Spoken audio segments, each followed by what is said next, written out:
Good morning, guys.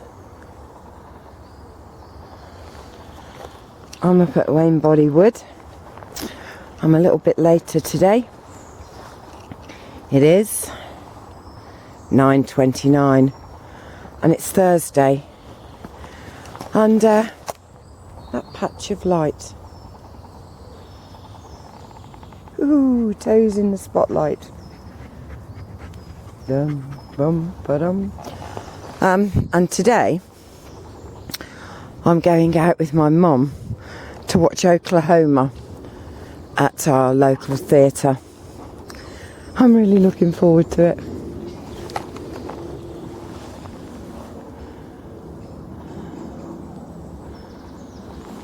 Our theatre is actually, it's called the Belgrave Theatre, and it's actually very small. But there's something kind of coochie-coo about it, if you know what I mean. Oh, it's really coochie-coo. And it's one of my mum's favourite plays. Well, films, really. I don't know if she's ever seen the play of it before. So, but it won't be Howard Keel, will it? But things evolve. A bit like us, really. Because this morning, well, it's been really nice because I woke up this morning and my normal kind of way is that I can't really breathe properly, and then I go through this kind of coughing, trying desperately to clear my lungs so that I can breathe better, and that normally goes on for like a good half an hour, to be honest about it. It seems like it goes on forever, but I guess it is just half an hour. Look at the pathways that have got covered in grass. Isn't that rather amazing? It just shows you, doesn't it, eh? Look at it. The buttercups say, come and have a look at us. Yes, so that's kind of that's the 9:25 from Wolverhampton. Calling at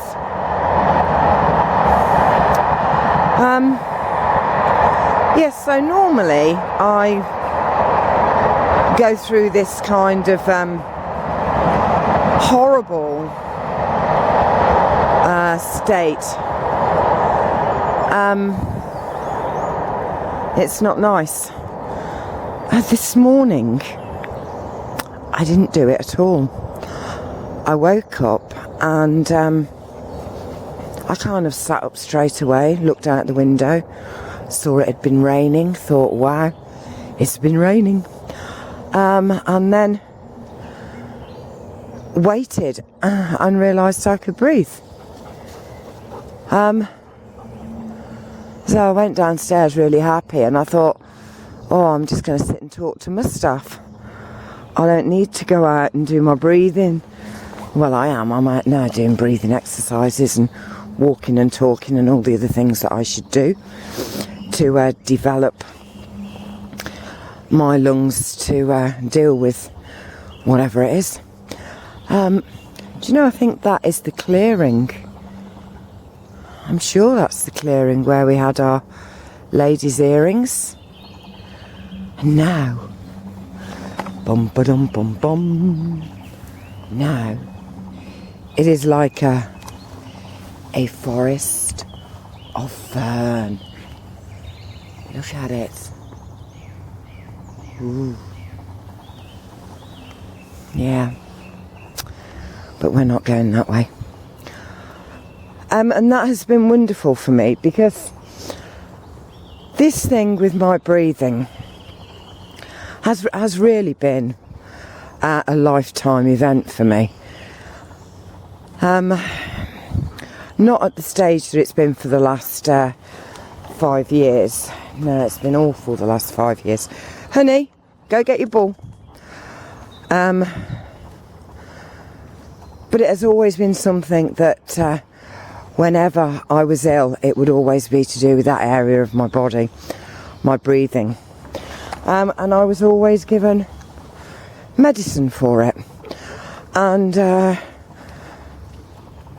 I decided, when I went raw, really, that, which is probably 4 years ago now, that I did the raw, I don't like calling it a diet, it's the whole lifestyle kind of change, if you like, for my book.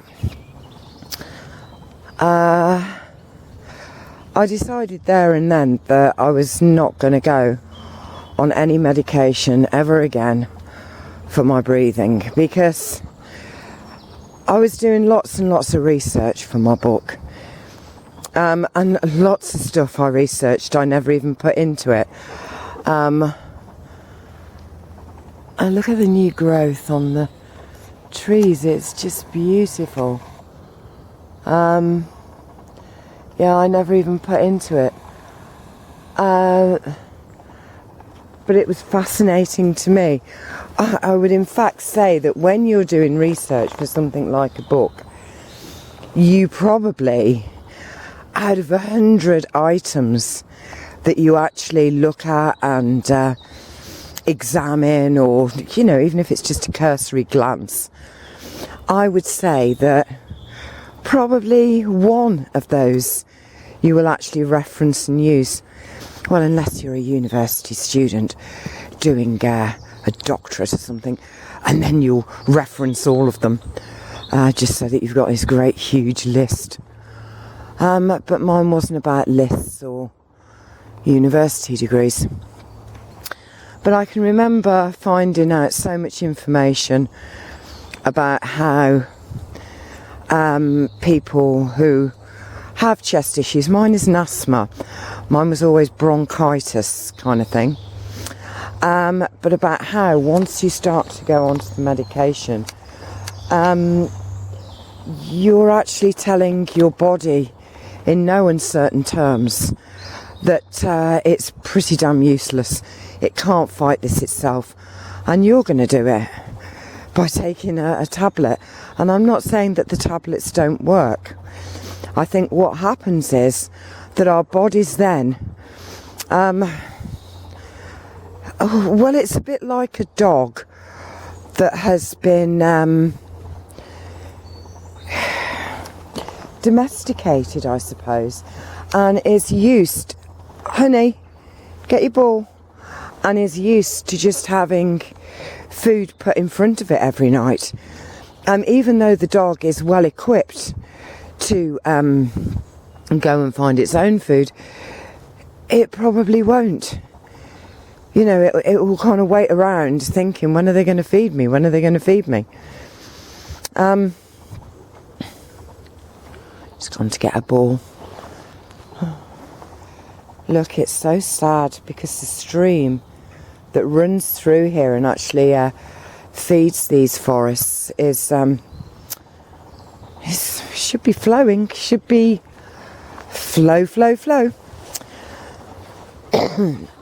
Yeah, so you know, your body kind of thinks, well, I don't actually need to do anything because she'll pop a pill in a moment and that'll be it. And I suppose, like others who have this same, it'll never be the same kind of issue, but a similar issue. Come on, you can bring it. The first thing you're actually given is antibiotics, and then you kind of go on to other stuff that kind of shifts the nasty around, and then you'll have kind of all kinds of things. They'll give you as many bloody tablets as they can, really. So this for me has been the longest time I've had chest problems. It has gone on for over 2 years, this has now. And, you know, the doctor, my mum, everybody, apart from Mustaf really, he's actually quite supportive, have been, come on, you know, you need to get yourself to the doctors and let him run all these tests and get yourself on some antibiotics, and I just haven't wanted to do it at all. And today it was actually quite surprising really to wake up and you just kind of, I sat straight up and looked out of the window and then kind of looked at Mustaf. It's a lovely little bird in there. And then actually I thought, my God, I can breathe. I can actually breathe. So I didn't say anything to Mustaf. I just got up and went about my business, and he will always have a spliff with his breakfast because he's going to work all day, 9 o'clock till 9 o'clock. So he chills out, and he knows that I will never have one with him. However, this morning I did. And actually cannabis has been one of the things I've been using. I've been engaging in lots of remedies, old wives' tales, you name it, I've done it. But the barefoot walking, sun gazing, although that is desperately difficult at the moment. I don't get to see a clear sun at all. I'm not saying that it isn't sunshiny and bright, but it's all behind a bank of cloud. So I'm not actually going to include that. I should just mention that I have done that. But the barefoot walk in the structured water, where I'm loving the water and blessing it, and honey, oh, you've got your ball, good girl. No medication, walking and talking, and eating as healthily as I can have been the way that I've dealt with this. And do you know, it feels great, guys. I don't, I've been feeling like my chest has been getting better. I think I've been saying that. Yeah, I feel like my chest is getting better. But this morning was wonderful. And to me, this is evolution. And you don't have to do anything. To be honest, I had a friend who became ill at the same time. Now, she has gone down the hospital route. She's 5 years younger than me. She's now been in hospital 8 times. She's on all kinds of steroids and anti-something or other, and bless her. You know, she says it's really difficult to get up and downstairs now. But you know, evolution happens within, and it's happening to us all of the time. You just have to, you don't have to do anything. Patience is a virtue, and belief. So I'm really, really happy anyway. And yeah, I was mentioning about Alfie the other day and his allergies, which is what they call them, and I again think it's evolution. Alfie, we have to have an EpiPen whenever you have him around. You have an EpiPen because Alfie cannot tolerate wheat gluten, which takes out most cakes, biscuits, bread, rolls, you know, a lot of puddings, a lot of, well, I know you know, gluten, dairy. He can't eat any dairy at all. He doesn't have eggs, he can't have eggs. Oh, there's this whole list of things that Alfie is intolerant to, and his reaction is so bad that we have this EpiPen that we take everywhere, and like if it happens, you know, you just kind of jab this thing in his thigh. But I have noticed that his behaviour is wonderful. His sense of a play is fantastic. His imagination is incredible. He will play by himself. He's polite. I've never known him to have a tantrum. I've never known him to argue. None of these things, you know. He is just a beautiful, wonderful, creative, imaginative being. And Hannah, my daughter, the mother, was, you know, just really surprised with all of this, because what she actually did was she followed the advice to the letter about no alcohol, no doing this, no doing that. You know, I mean, I never had any of these rules when I had children, but apparently when you're pregnant now, you know, they're even considering whether you should breathe or not. In fact, they'll probably start to take women into protective environments, because really, you know, they don't see us as mothers. They see us as, well, I don't want to go into that one. But anyway, it's his body has evolved so that a lot of the most messed around with foods he can't tolerate, and that in itself, I don't know. I've got 17 grandchildren, 17, and I've got 2 great grandchildren, and as many of you know, lots of my children, well, my own children, are all ASD. I'm meant to be. I've told you all this before anyway. But, you know, what happened with my kids and, you know, a lot of my grandchildren was not this kind of, I don't know, ability to play by themselves, delightful. They were extremely challenging and difficult, and that includes my own kids, you know.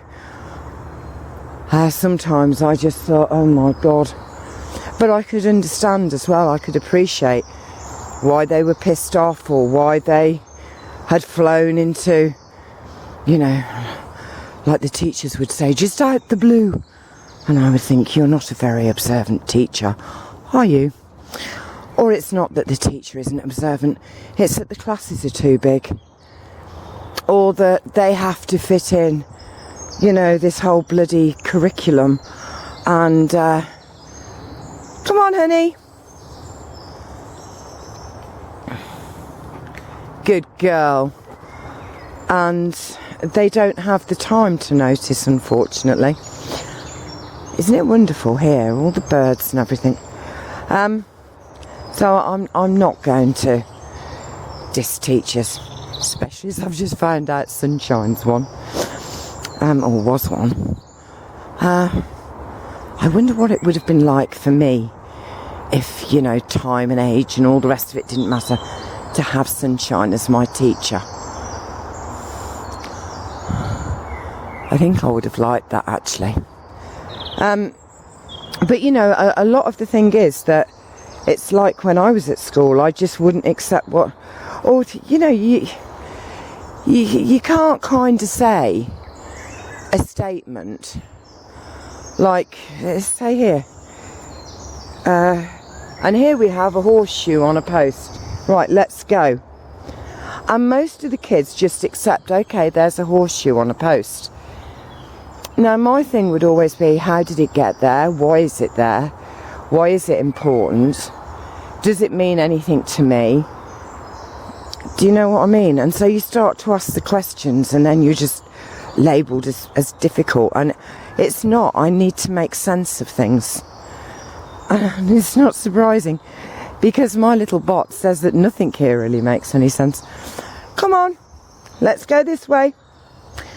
So, evolution, to me, is like the children don't want to be educated this way.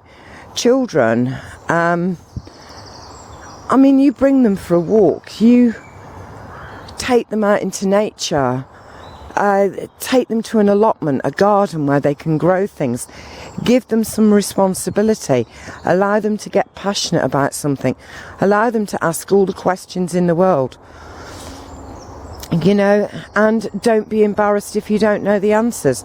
It's about saying, do you know what, I'd never actually considered that, but I think we should, so let's go and find out. This is what learning is and what education is. I don't know. And on the topic of that, Tyler, who, look at the woodpecker holes. These must be great trees for woodpeckers. One hole there and one hole there. Tyler, who, bless him, has never really received a day's education in his life, and used to spend most of his time restrained, in timeout, was in special schools, and eventually went to a school where it was like two staff on one child. You know,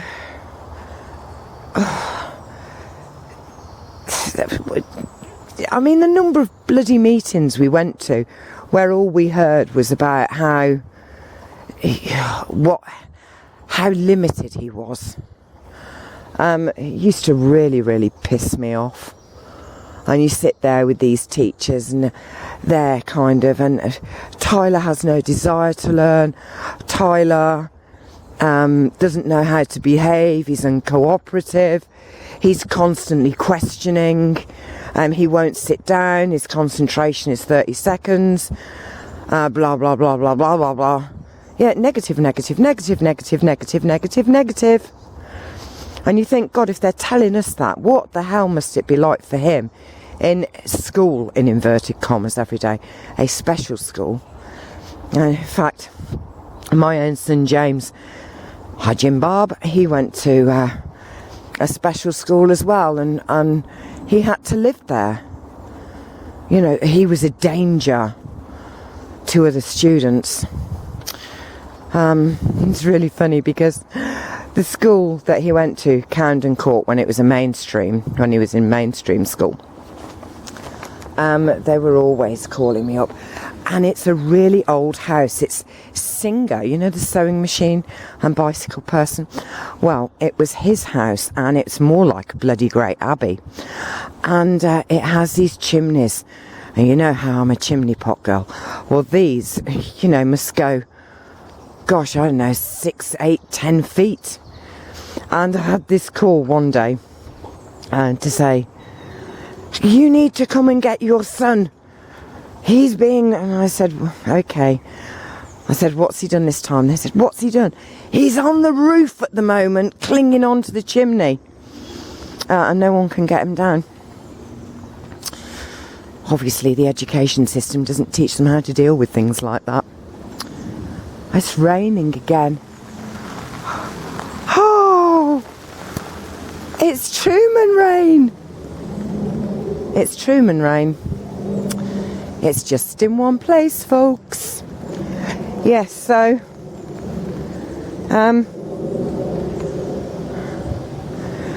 but it's evolution. Evolution. That's where I see autism as, and I don't even like the word autism. I think it's like, oh, fuck off, autism. You know, you've got ordinaryism. You know, you're so ordinary and boring, and you don't have a single bloody intelligent, unique thought. You just repeat all the bullshit and then try and teach it to me and ram it down my throat so that I can spout it to everybody I know as well. Anyway, evolution. So I think that what we call ASD is actually evolution in action. And you know, I love sounds. It's my preferential style, guys, is that auditory. I love sounds. And this, you see, is our stream. Now, do you remember? Mustafa and I drank out of this. And now look at it. Just no water. And look at all of these pine nuts. My goodness me. Surprised Tesco aren't here collecting them up and bagging them to sell to the population. But I guess the thing is, whoa, look at that. Look at that. Holly in the toe. Except Tesco wouldn't touch it because it's organic. No, get your ball, honey.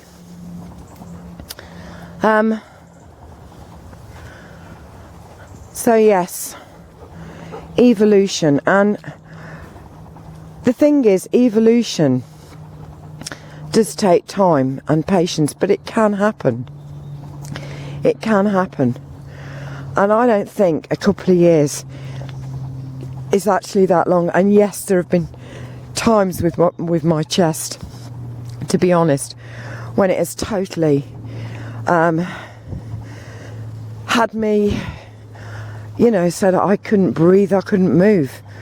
You know, you think, God, this is just awful. I just want to breathe. I just want to breathe. But I'm so happy that the temptation, and I'm not saying anybody else should do this. This is the thing about this video and the videos that I do. I am not preaching to you. I am not advocating you do anything, really. It's all about me, I suppose, and the things that I think I should do, and the things that I'm trying. And you know, like that stream, there's people who would argue that to drink from that stream was a very silly thing for Mustafa and I to do. However, I've done an awful lot of there's two guys, have they got any dogs? However, I think that the study I've been doing with Tyler on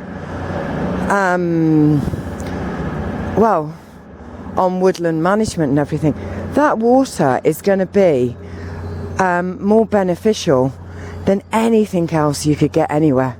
It is full of the nutrients, the minerals that come from everything here. So there we go. Where's you got your ball? Good girl. Good morning.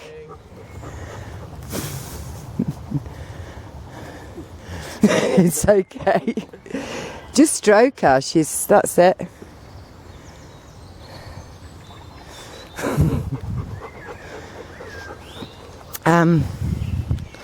Yeah.